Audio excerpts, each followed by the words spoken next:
So Dick Balharry was a very prominent conservationist, but perhaps fewer people know that he was also Ramblers Scotland's president and a passionate outdoorsman and walker. And so I think it's very fitting that as we celebrate the 20th anniversary of the Land Reform Act and the associated Scottish Outdoor Access Code and all the traditions that preceded those things, that we remember Dick in this way by talking about this subject this evening.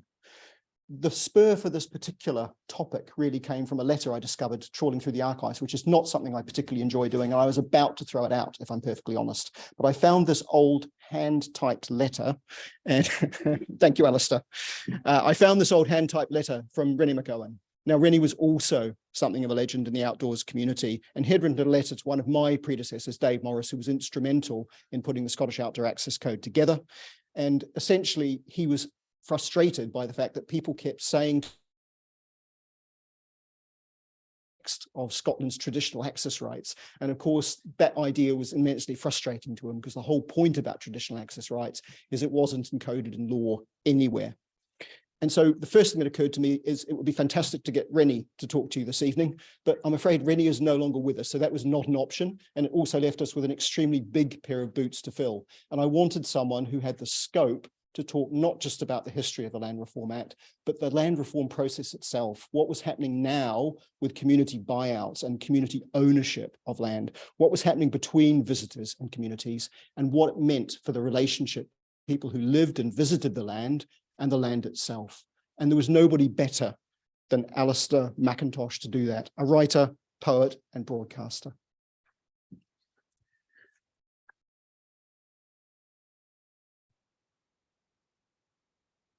Thank you so much, Brendan. Folks, you must forgive me being a control freak with the technology, partly because I'm very deaf and I've got little microphones hidden all over the place, which I may point at you when speaking at you.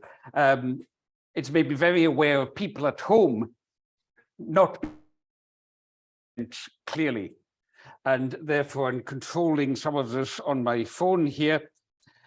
Therefore, I invested in certain technology that allows for a clear audio feed. And I've also got my extra hidden microphones in it. So I'm just explaining that. So you understand that I was playing a role and more than just a speaker in tandem with Danny over here handling the technology. Without further ado,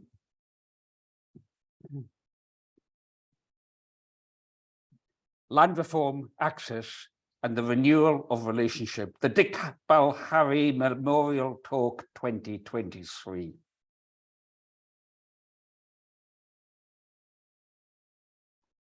I had presumed, ladies and gentlemen, that when Brendan Paddy out here tonight invited me to give this Ramblers Scotland annual talk, that it would be a genteel affair. I had good reason. I don't think I ever met the great conservationist Dick Balharry, whose name we remember tonight. But recently, my French wife, Verena, and I had the pleasure of hosting his son, David, in our living room. Both father and son are, of course, intimately associated with the John Muir Trust. Dick succeeded Andrew Thynne, who now chairs the Scottish Land Commission, in becoming the Trust's chair in 2003. And David, as its current CEO, departed our house in Govan with a costly can of venison stew from the Cévennes National Park in France, an example of the kind of cottage industry that can be supported by community-organised deer culling of the kind that his father had advocated.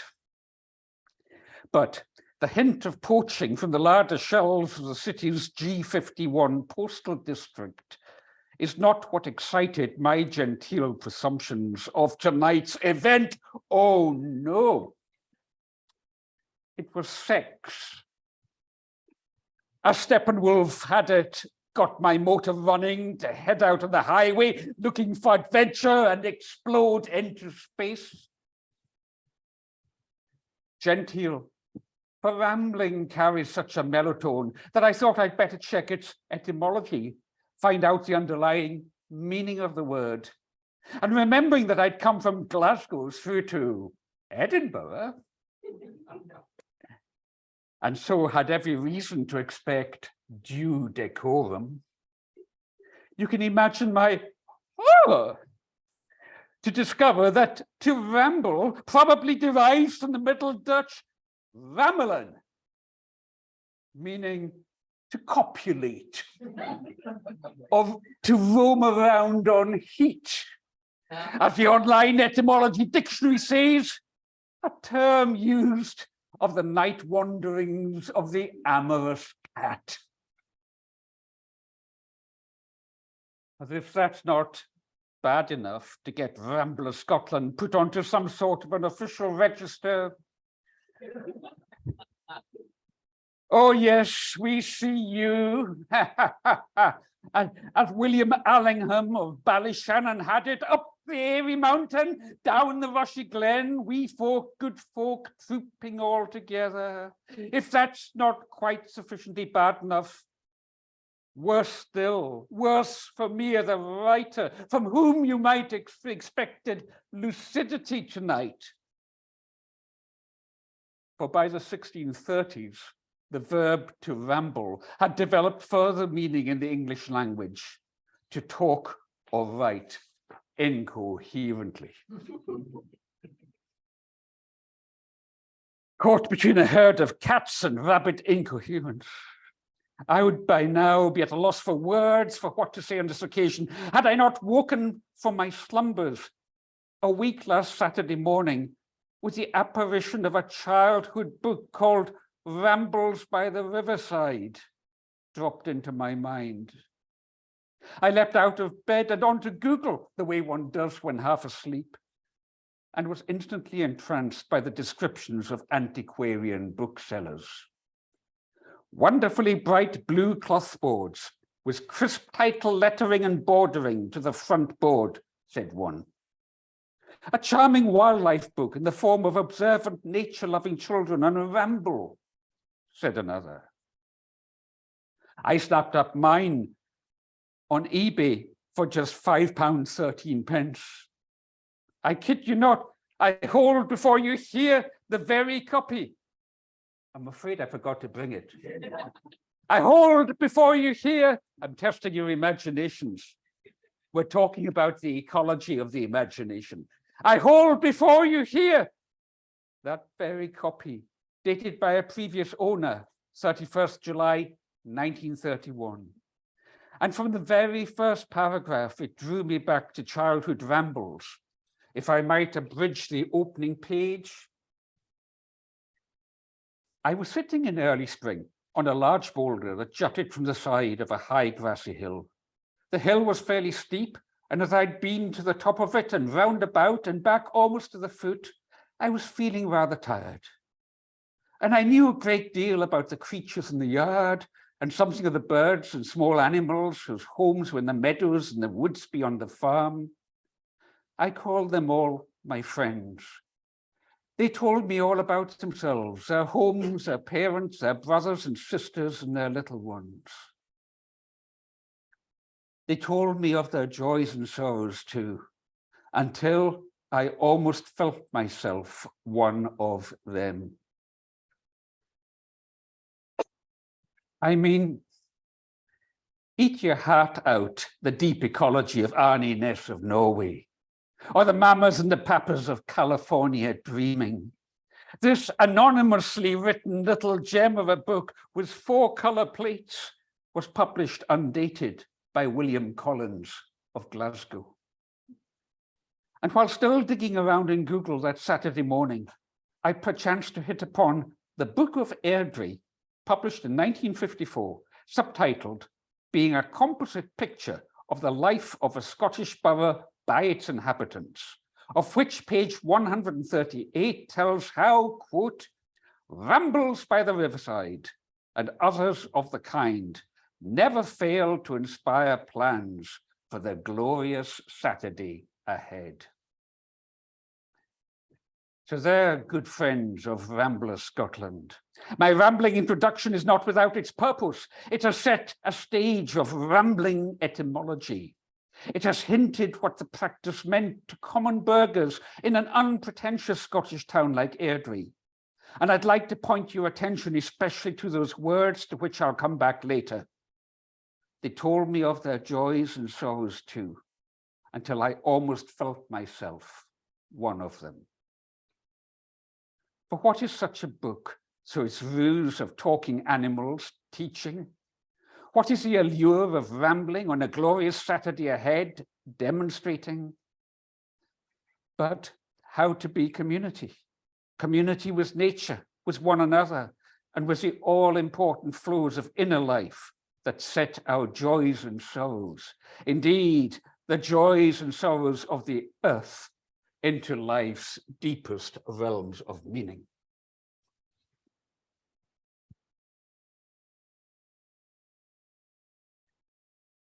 Growing up in the island that is Lewis in the north, where we lived, and Harris in the south, there was nothing that I loved more than rambling in the hills, prospecting for rocks and minerals. In April 1974, when we were 18, my school friend Cabbage, or Cabby for short, as we called one Roderick Nicholson, I think his surname was, went on a 5-day camping trip and climbed Ronnival, the highest mountain in the southern tip of Harris. We spent hours slicing plates of white. Why can't I make that more realistic? Because I printed this out. I'll just pass it around. There you see me and Cabby, and also a notice of no trespassing, to which I'll refer shortly. Just pass that around so people can see that. Where did I get to? We spent hours slicing plates of white muscovite mica from the old anthracite feldspar quarry on the mountain's eastern flanks, and with my ex-army Geiger counter chipping out flecks of shiny black pitchblende, one of the ores of uranium that speckle some of the island's pegmatites. Therefore, if you think there's anything odd about your speaker tonight, you'll now know why. For the mountain left its mark on me in many ways.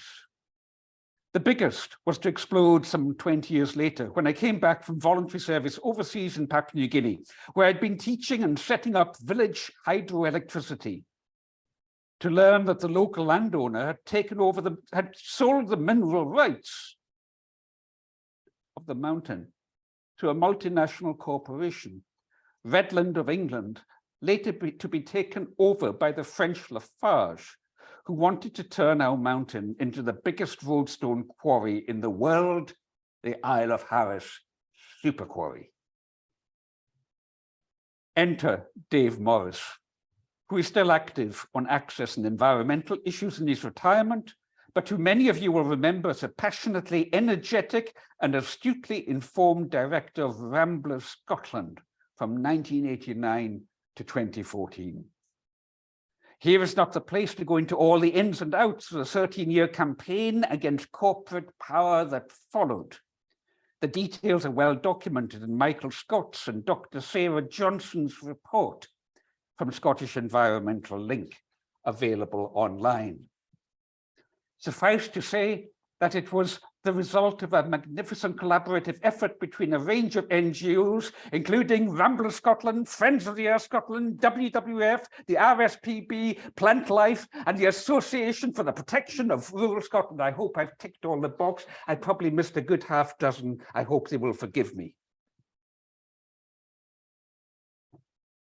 Probably was jumping around as he moved off camera, and that. Hi, folks at home. Hope I'm still with you. For my part, and in this context, suffice to say that I got to know Dave in a crazy car ride up the A9, together with Simon Pepper of the WWF at the wheel, and Kevin Dunyan, who then directed Friends of the Earth Scotland, beating a path from Edinburgh to Culduthel House, which was then the headquarters of Scottish Natural Heritage's Northwest region based in Inverness.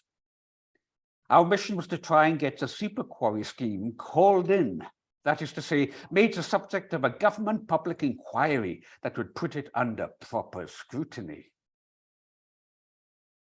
So it was that we were shown into the offices of its chairman, the 8th Baronet of somewhere. Stop laughing at him. He's a good friend, as you're about to see. The 8th Baronet of really somewhere, Sir John Lister Key. But I ask you, Lister, a common enough Yorkshire name and no relation to Sir John that I'm aware of. But for me, a magical set of associations was fishing boats and rural electrification. After all, he had the kind of double-barreled name that from my childhood Lewis days and then outstations in remote New Guinea evoked those dark green diesel engines, twin cylinders of some branch Lister's clan that pounded on unto the generations after generation, like Hebrew prophets of a native Hebrew. And such a thrill to hand crank up speed and flick with deft precision to dodge the knock of kickback, both decompression levers, cylinder 1, cylinder 2, Old Testament, New Testament, that roared the preacher into life and sundered down the valley. Let there be light.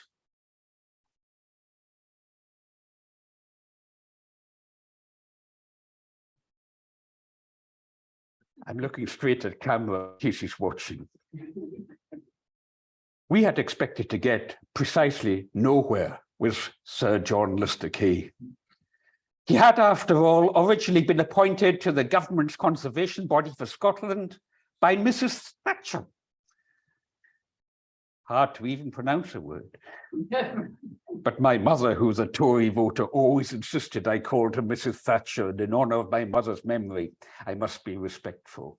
He had originally been appointed to the government's conservation body for Scotland by Mrs. Thatcher, a proponent of the great car economy, and therefore by implication, a lover of super quarries. But it was to him we went because his board held the power to demand of the Colonial Office. I beg your pardon. Beg your pardon if you're watching, Sir John. The Scottish Office to call in the planning application. We tiptoed gingerly into his office, daunted, burdened on our 4 shoulders with a mountain. Sit down, gentlemen, he said, with a disarmingly welcoming smile. I was wondering when you were going to turn up. You see, we can only respond to pressure from the public. You have brought that to me. Now, how are we going to stop this super quarry? He was slightly more measured than that. But then he wasn't giving the Dick Balharry lecture.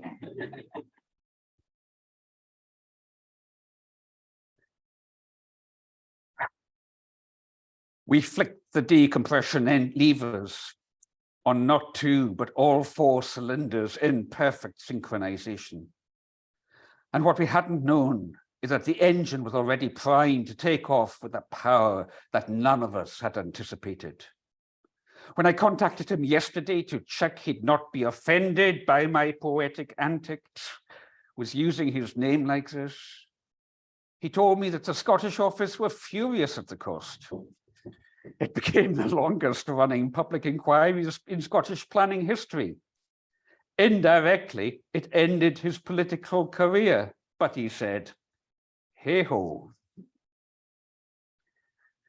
I described the super quarry saga from a largely personal viewpoint in my book, Soil and Soul. Some of you might remember the Good Guys cast, the Native American war chief called Stone Eagle, who, as the press delighted in putting it, flew in to stop the super quarry. And of some political resonance today, the professor of the Free Church of Scotland, who asked if God mandated such a scar upon creation. And the French banking executive, who, after I'd heaved him up to the summit, got out his phone and made appointments for me to meet key Lafarge figures in Paris. and the elder, both of the church and in other ways, actually the Harris boat builder, who climbed the mountain to dislodge its summit rock and place it into symbolic sanctuary with chief stone eagle. To cut a massive story short, in 2004, Lafarge laid down the project. The campaign stands as a testimony to combined local and international NGO cooperation, the public inquiry process, a ministerial decision to refuse planning approval, and sustained pressure on the developers. First Redland, until the quarry stalling helped to knock a hole in their share price, and then their predator, Lafarge, which, starting with the leadership of the industrialist Bertrand Coulomb, was becoming increasingly sensitized through the 1990s to reputational management, license to operate, and the wider call to corporate social responsibility. But the relevance of this tonight is to let you know that Dave Morris, on behalf of you assembled here, some of the ordinary members of Ramblers Scotland, played a pivotal part. He did so not just in technical debates at the public inquiry, but also in activating the voices and letters of ramblers from all over Britain. Thank you. Afterwards, in 1996, he and Kevin Dunyan went to the World Conservation Congress in Montreal and secured a Congress recommendation for greater protection against superquarry development in Europe. But notice my trajectory in tonight's talk. What started off so innocently as mere rambling has raised us up from riverside to mountaintop, and from there into the heart of political, corporate, and landed power, and the burning environmental issues of our era. Notice too how what enabled this capacity for people to engage with one another as communities of interest, defending a community of place with the right of access, otherwise known as the gentleman, the right to roam. All together, please, the right to roam.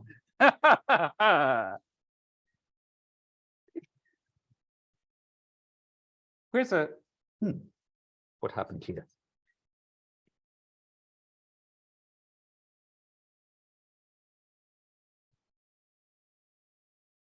De facto rights of access have dwindled for our neighbours south of the border, where most folks have been long divorced from the land and civil offence in law. The etymology of trespass, the dangerous thing me in my etymology dictionary, the etymology of trespass derives from trans and passer, meaning literally to pass over. Its use meaning to enter unlawfully was first attested in forest laws of the Scottish Parliament around 1455. And that, we should remember, was before popular democracy. I find it interesting that in English churches, the Lord's Prayer would have our trespasses. The Scottish version, following the King James Bible of 1611, says debts, a word that comes closer to the original Greek, ophilema, as it suggests a moral or economic binding bond of obligation placed by one upon another, and therefore, and I think that this point is very important, a limitation on the grace of freedom in human relationships. Forgive us our debts as we forgive our debtors. Oh, you'll never think of that the same again, if you ever think of it at all.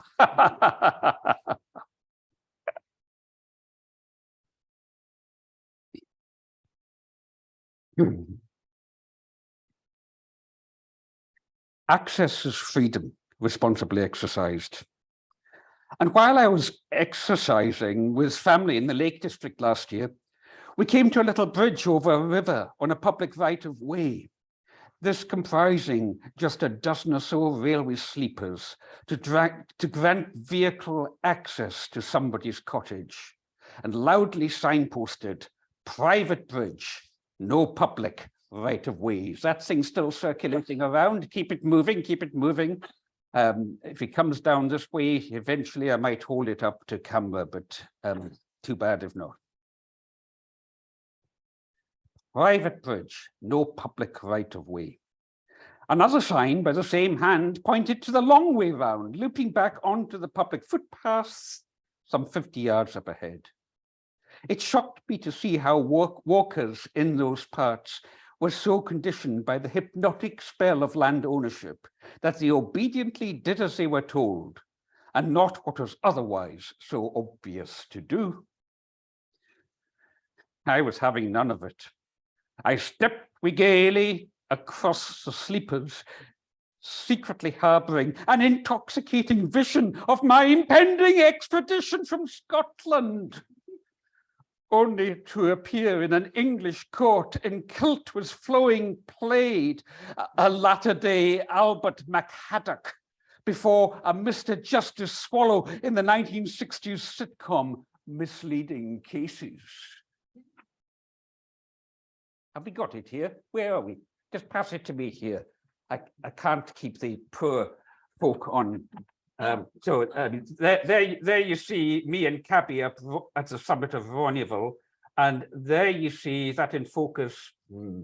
There you see the bridge with no right of way.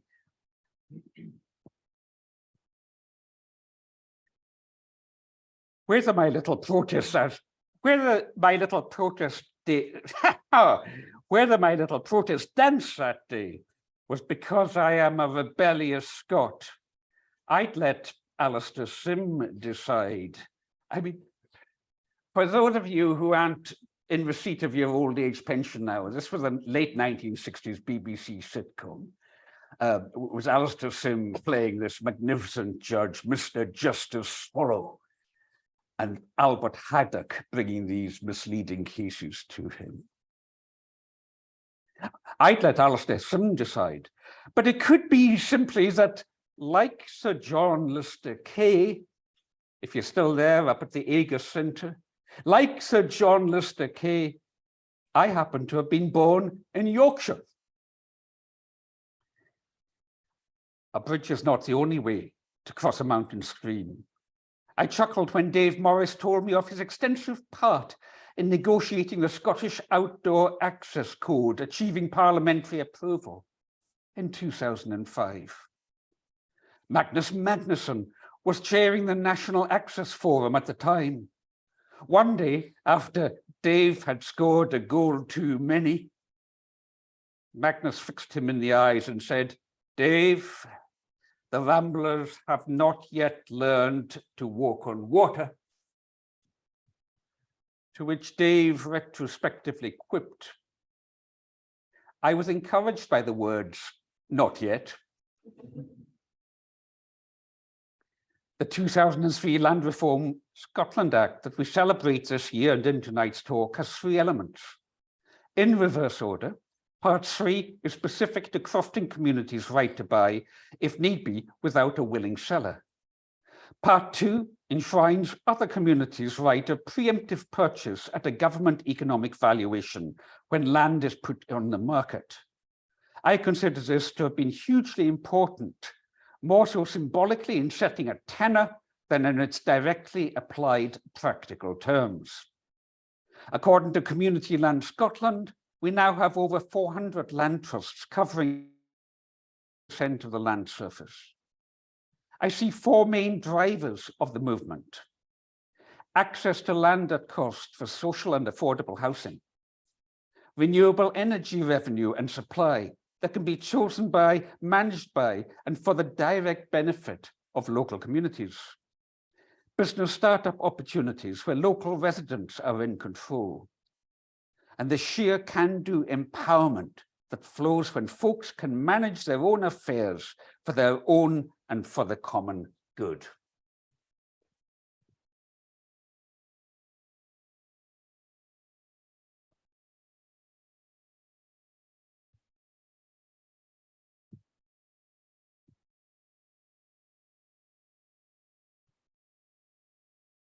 But tonight it is part one of the Act that most concerns us, the part that legally encodes our right of access.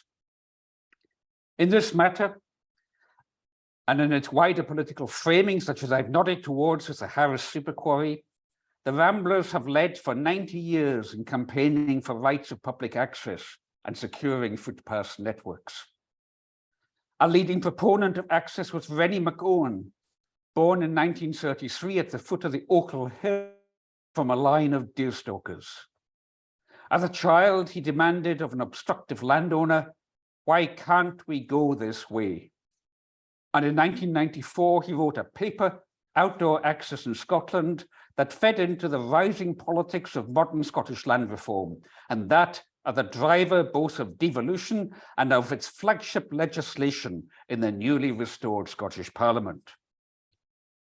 Rennie expresses his disappointment in some past and present members of the then Countryside Commission for Scotland and Scottish Natural Heritage, now the less weightily named Nature Scot. Also in the limited and limiting vision of what he calls some modern Celtic scholars. My sense of some of the latter is that they're either embarrassed by spirituality, being academics of a certain era, or they're afraid of it, having religious roots set in a rigid age. Some have understandably been turned off by the excesses of New Age appropriation.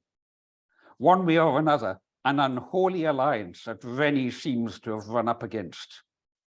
He therefore undertook his own review of some of the indigenous sources, drawing deeply on the abundant wealth of timeless Gaelic song and poetry, of Alexander Carmichael's 6-volume Carmina Gedelica ethnographic collection, and on to contemporary poets and writers. He demonstrated that, quote, freedom to roam was as natural as breathing. He cites the late Professor Derek Thompson, the poet scholar of Babel and the Isle of Lewis, as recording, "There can be no doubt that the Gaels regarded the countryside as their natural heritage, belonging to the people generally and never to an individual, whether a native chief or an incoming landlord." He could equally have cited Ian Crichton-Smith from the same village in his essay Between Sea and Moor.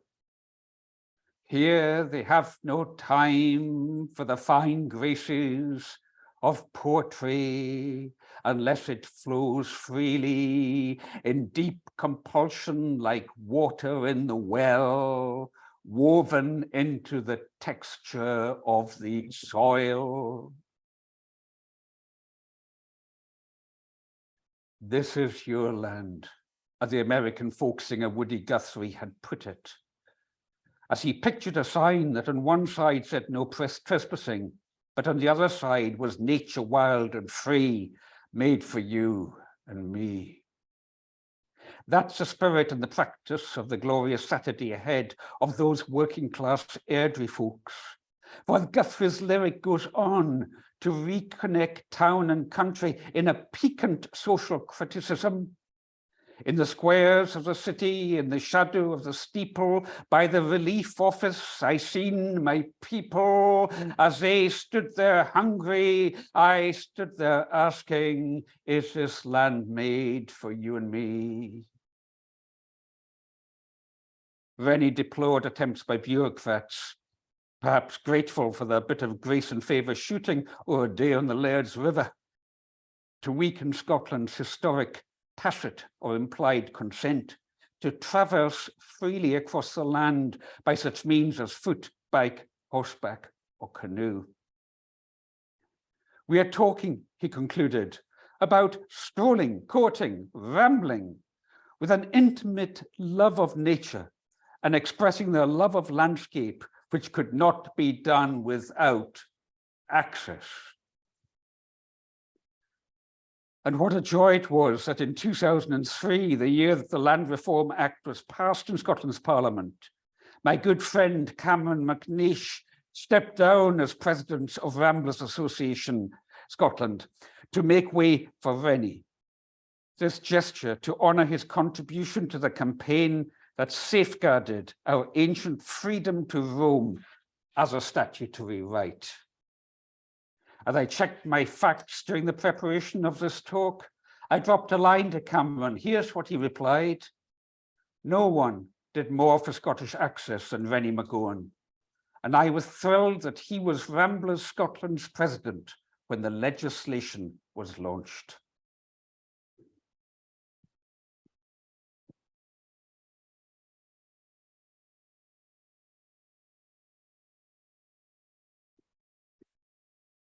Everybody still there at home?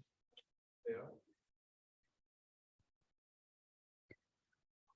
What is the cutting edge of access rights today? I put that question to my guru in the matter, the venerable Dave Morris. He replied by sharing his advice to the recently established Right to Roam campaign in England. They're having a big meeting tomorrow night, I think it is. Good luck to you all down in England on this matter. By sharing his advice to a group set up to influence hopeful legislation in the event that a future UK Labour government should be elected. Here is what he said, what Dave Morris said. It took 15 years to persuade outdoor recreation interests, governments, officials and politicians to secure our access rights. The outcome was Scotland's 2003 Act, followed by parliamentary approval of the Scottish Outdoor Access Code in 2005. Now, 20 years later, there is virtually no pressure to change any of the Act or the Code. It has stood the test of time, working successfully from the edge of our cities and most remote locations of land and water. Similar legislation in England would massively increase public confidence to step off the path and exercise access rights across fields, woods, rivers, moors, and mountains. At the same time, landowners would come to accept that such access to nature was an essential component of a modern democracy. End quote. Nearer to home, a number of issues need a finger on the pulse, and perhaps to show what's not acceptable. Brexit gives an opportunity to, oh dear, sorry, something stuck in my throat. A drink of water. I know it's very important not to be political in Ramblers. Brexit gives an opportunity to review land use in farming, forestry, horticulture, and the subsidies regime that shape these. Payments to be made conditional on compliance with access and other environmental measures. This should include the right to walk along the margins of fields, even where they are cultivated. Quality of access is also impacted by land-based wind farms. Developers have paid little heed to landscape and amenity value. Today's talk of the STEAMI is of repowering older farms, which means replacing older turbines with ones perhaps of twice the height. From Skye alone this year, I've had 3 emails within a month from folks worried about turbines that will stand 200 meters high, reaching 365 meters above sea level. That's to say, more than a third of the height of the Cullen Mountains that so much of the economy revolves around. Nobody disputes the need for renewable energy, but given the technology that's now available, should these not be located out at sea?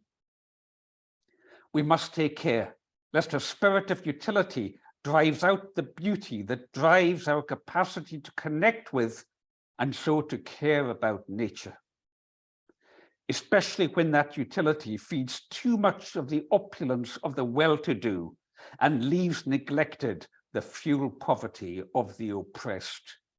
And when I use the word oppressed there, incidentally, I used it advisedly because where I live in Govan, many of our neighbours in this temperature just don't have their heating on. They sit watching television inside sleeping bags with a hot water bottle. No heating in the house.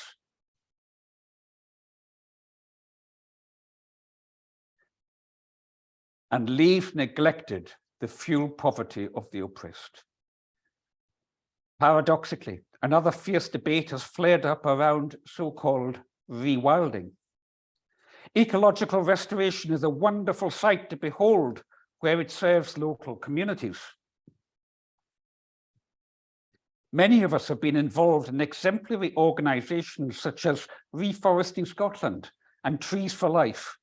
And my wife and I delighted at New Year to take a stroll amongst the trees of the Carry-Fran wildwood in the southern uplands. People that we spoke to in surrounding communities felt that they owned it and wholly supported it.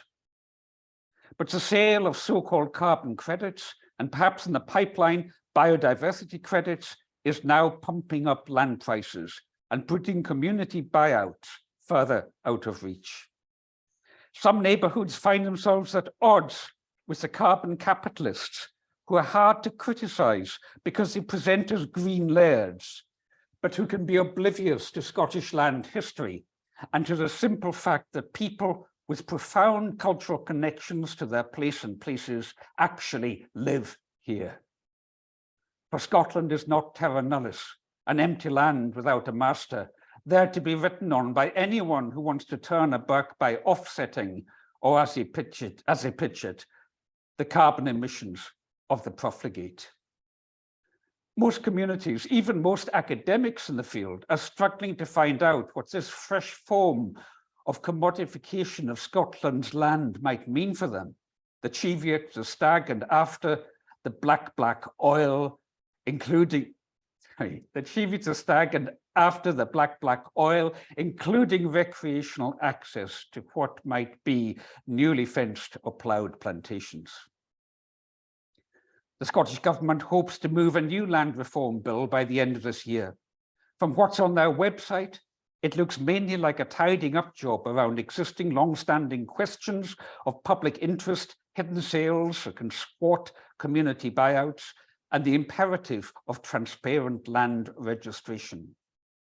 In addition, radical land reform might involve, I would suggest, a land value tax on all that's not held by public interest bodies, with the proceeds being used to fund and power up further community buyouts. I hear it said by some there's not a public appetite sufficient for land reform. Well, there is in Great Bernera off the Isle of Lewis, or Tevalach in Argyll, but no way could they raise 10 million, the same amount as the entire Scottish Land Fund for a year, which is why they're currently negotiating a memorandum of understanding with Jeremy Leggett's Highlands Rewilding, should his bid to raise private capital succeed, the deadline being today. Personally, I would be more impressed by investors that gave their wealth for social justice and left the ecological regeneration to real-life human communities. We see that happening in such as Egg or North Harris, a Scotland where the glens ring with freedom shouldn't have to have it done to them by boards whose power is held by shareholders from away. Nothing about us without us is for us. But I'm going to recommend wealth and power redistribution at this point, because I want to close this evening's talk by looping back to Rambles by the Riverside, back to that spry observation, its anonymous writer, of nature personified in wildlife, playing into his or her imagination, such as, they told me of their joys and sorrows too, until I almost felt myself one with them.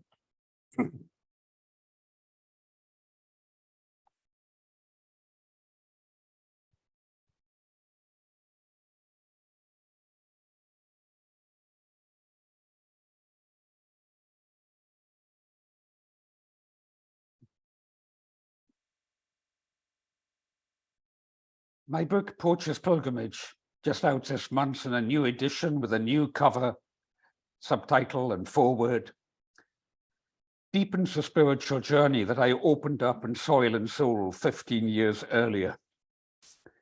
It threads a range of burning issues of our time through a 12-day meandering ramble, just 60 miles as the crow flies from the most southern tip of the Isle of Harris to the northern butt of the Isle of Lewis.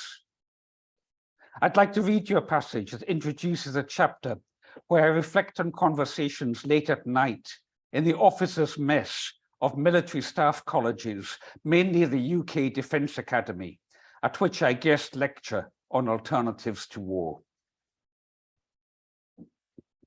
In this section of the text, I'm reflecting on the Stalker's Pass that zigzags up the mountain pass that borders Harris into Lewis. Here and there, every 100 yards or so, I pass the mossy pitted faces of tiny quarries. These were gouged out more than a century ago for building up the foundations of much more ancient footpaths. I picture them being grafted at by men with picks and spades and muscles knotted like Scots pine.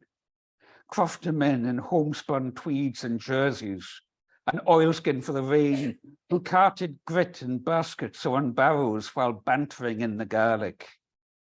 The whereabouts of cattle, sheep or deer, the price per cran of herring landed in the Tarbert Pier last week, the latest scrape of the scalpy boys drift netting off the shanks, the strengths or weaknesses of the new minister's sermons, the who's who of shooting parties due up at the castle next month, the furtive sharing of who got tipped by whom, fishing which loch on what flies and with what weight of catch, and from newspapers and letters read out by the literate, or from word of mouth from ships and those returning home, what's fresh from the shipyards of the Clyde, or the whalers of the Arctic, or the sheep ranches of the Falklands and Patagonia, or the prairies of Canada, or India and the Cape, or whatever other fighting fronts were open in the name of God and empire, with the Cameron or the Seaforth Highlanders who'd be recruiting respectively in Tarbert and in Stornoway.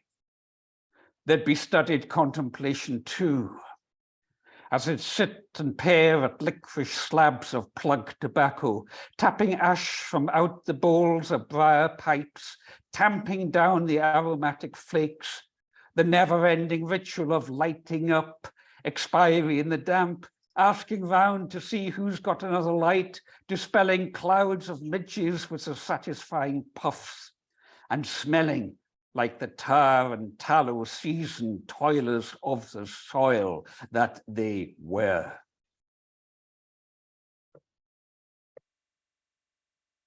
You see, this is what it means to connect with place, not just horizontally in the geographical sense, but vertically through history. In the Women of Coigach, her fine poetry collection in both Gaelic and English, Lisa MacDonald pictures a woman, Natalie, who came for a summer not to buy a bit of the view and luxuriate and speculate, but to learn the ways and language of the people. Hers is a ramble into the meaning of community, where I have learned the names of the birds on the shore and the moorland flowers, extravagantly resilient, alive with purpose, a keen, sharp beauty, and independent grace. I see a richness about me, the widths of the sky, the people who hold up my life when I ask who anchor my roots.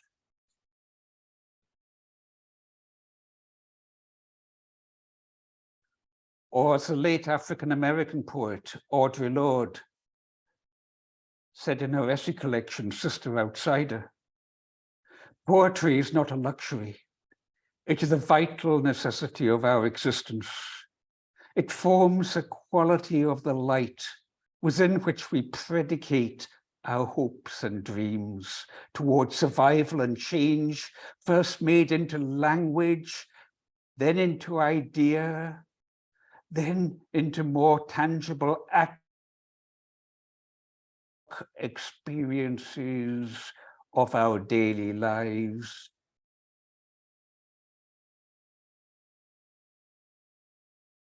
We can glimpse there how light, how rock, how hopes, how language and dreams, how survival and existence itself are inseparably interlaced, like the vine of life of John 15 in Celtic knotwork. In the field of ecopsychology or ecological psychology, there's a 1995 paper that had a big impact on me. Lee Gillis, and it's called Managing Psychological Depth in Adventure Programming.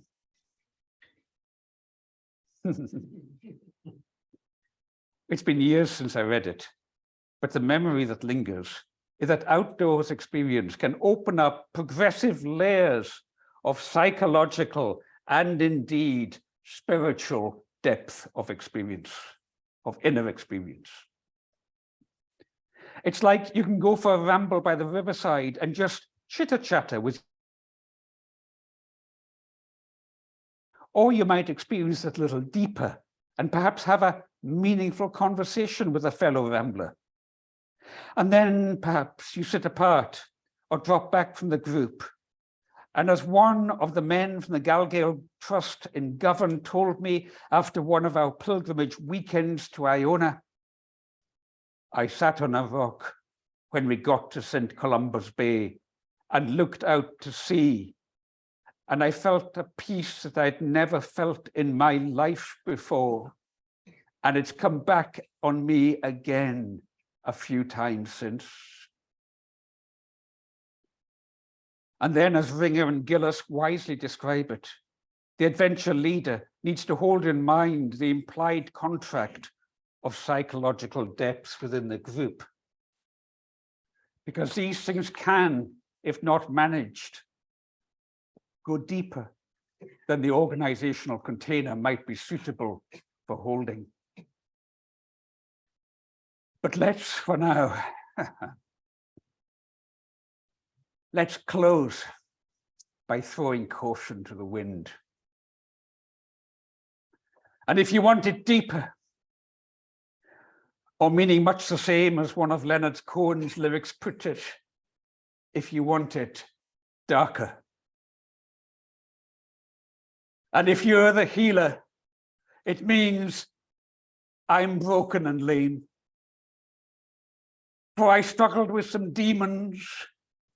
They were middle class and tame,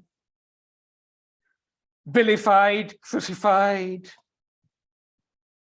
in the human frame, magnified, sanctified by thy holy name.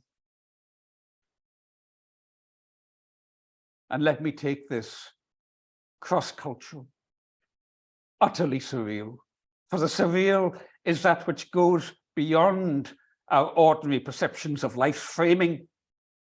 It can reveal the greater holding of our lives' deepest calling, unfolding. If you're willing to let me go there, there's a chapter that's often dropped from a abridged version of The Wind in the Willows by the Scottish writer, the Edinburgh writer, Kenneth Grahame. It was probably too pagan for the Christians of the time in 1908 and too Christian for the pagans. But it later gave its name to a 1967 Pink Floyd album, and it's called The Piper at the Gates of Dawn. On a ramble by the riverside, young Otter has gone missing, and Rat and Mole set off in the boat to try and find him.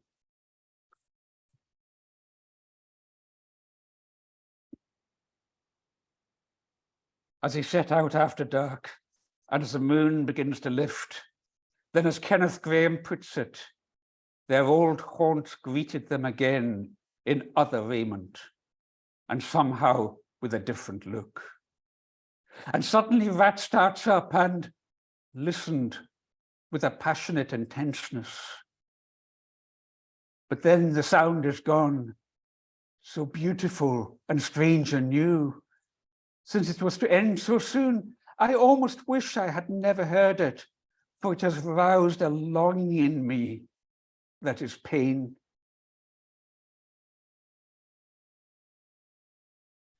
And if you're the healer, it means I'm broken and lame. And the mole stopped rowing as a liquid run of that glad piping broke on him like a wave, caught him up and possessed him utterly.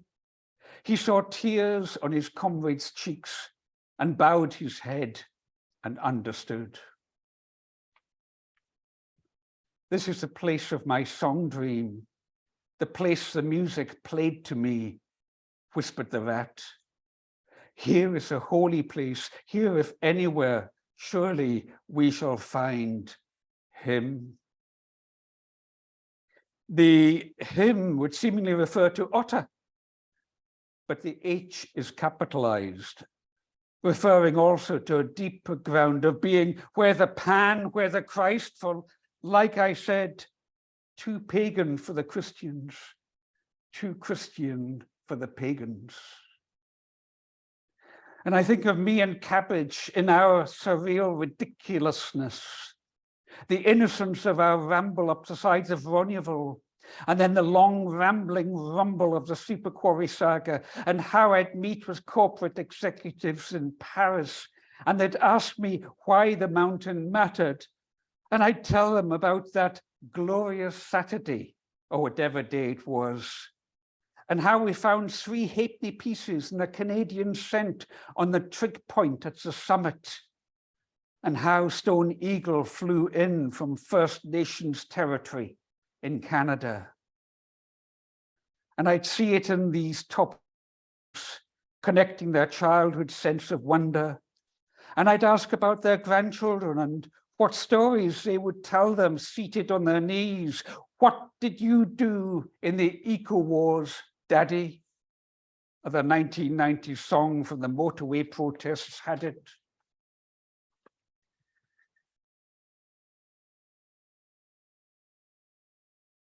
But poetry is not a luxury. You can't eat poetry for sure. But as some penniless peasant once told a corpse, spending 40 days and 40 nights out in the wilderness, man shall not live by bread alone, but by every word that proceedeth out of the mouth of the great cosmic poet.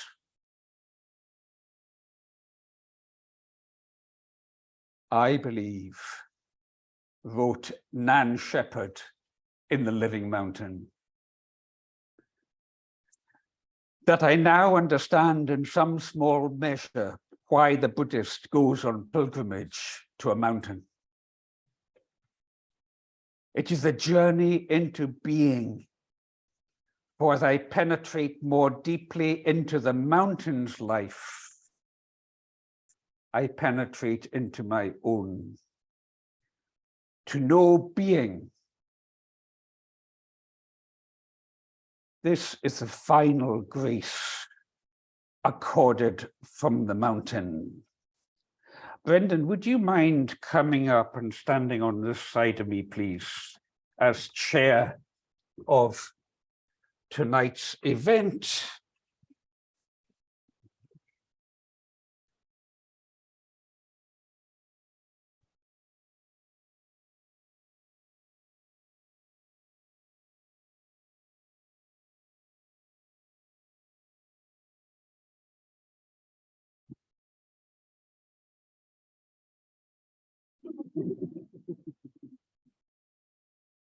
Ladies and gentlemen of Ramblers Scotland, I have delivered to you the 2023 lecture,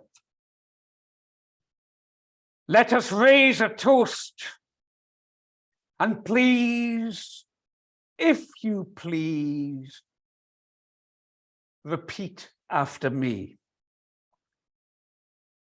To Dick Balharry, a rambler on Eternity Road. We honor your memory. We honor.